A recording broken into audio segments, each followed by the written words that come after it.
देखिए ओडिशा के आंकड़े आपके सामने। एनडीए को ओडिशा में 10 से 14 सीटें मिल सकती हैं। ओडिशा में इंडिया गठबंधन को 4 से 6 सीटें मिल रही हैं, यानी कि ओडिशा में एनडीए बढ़त बना रहा है। ओडिशा में अन्य दलों को 3 से 5 सीट मिल सकती है। ओडिशा में एनडीए सबसे ज्यादा सीट पा रही है।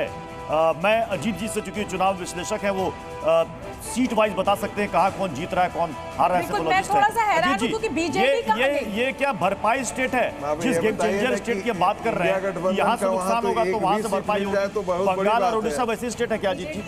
हाँ, अब हमारे साथ ये आरती टिक्कू ने बहुत हैरानी के साथ मतलब हाथ उठाया और मैं भी हैरान हूँ आपके साथ, मैं इसमें आपके साथ हूँ। तो बताइए क्या है आपका पॉइंट? देखिए, बीजेडी जो मेन कंटेस्टेंट है और बीजेडी का तो कहीं जिक्र ही नहीं है और इंडिया अलायंस को भी नंबर दे रहे हैं ये, तो ये बहुत ही अचंभे वाली बात है। लेकिन मुझे एक लाइन में मैं कहूँगी स्पष्ट रूप में कि बिल्कुल ऑपोजिशन जो है दिख रहा है कि सोशल मीडिया पे सबसे ज्यादा एक्टिव भी है और सबसे ज्यादा मेहनत भी सोशल मीडिया पे। मुझे लगता है कांग्रेस की गेस्ट हमारे साथ अनुआचार्य जी हैं जी। जॉर्ज सोरेस वाला डेटा तो नहीं है ना? नहीं, आप डेटा पर बिल्कुल शक मत कीजिए, 4 तारीख का इंतजार कीजिए। अनुआचार्य जी, आपका रिएक्शन चाहूंगा। जिस तरीके के आंकड़े आ रहे हैं वो एग्जिट पोल से थोड़े इतर हैं और ये थोड़े से एनडीए को डराने चौंकाने वाले भी हैं।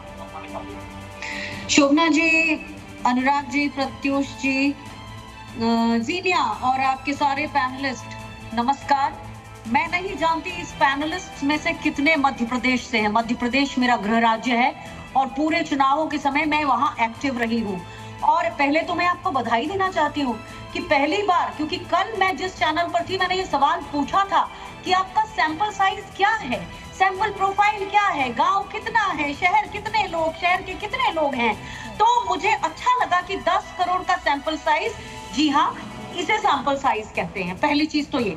दूसरी चीज, चूंकि मैं मध्य प्रदेश से ही आती हूँ और यहाँ पे बाकी लोग जो बैठे हैं उनको बाकी चीजों से उनको प्रॉब्लम हो रही है, लेकिन मुझे बिल्कुल प्रॉब्लम नहीं हो रही, क्योंकि हमने ये अंदाजा 7 मई के पहले लगा लिया था कि 8 से 12 सीटें कांग्रेस को मिल सकती हैं। राजगढ़ की सीट में मैं बहुत एक्टिव थी। उसके बाद मैंने विदिशा, चूंकि मैं विदिशा की होम टाउन है मेरा, लेकिन उसके बाद मैंने देखा मंडला की सीट, भिंड की सीट, बालाघाट की सीट, यहाँ तक कि सीधी की सीट। तो हमने जिस तरह से देखा है वो यहाँ पर रिफ्लेक्ट होता दिख रहा है। अब दिक्कत ये है कि एआई से आपने किया है, मैं समझती हूँ इसमें का गलतियों की गुंजाइश कम होना चाहिए, लेकिन क्या ही कर पाएंगे अगर ये डेटा और जिस तरह से इलेक्शन कमीशन ने आखिरी में टोटल अगर आप देखेंगे तो लगभग 2-2.5 करोड़ वोट बढ़ा दिए हैं, तो वो केटर कौन कर रहा है ये मालूम नहीं।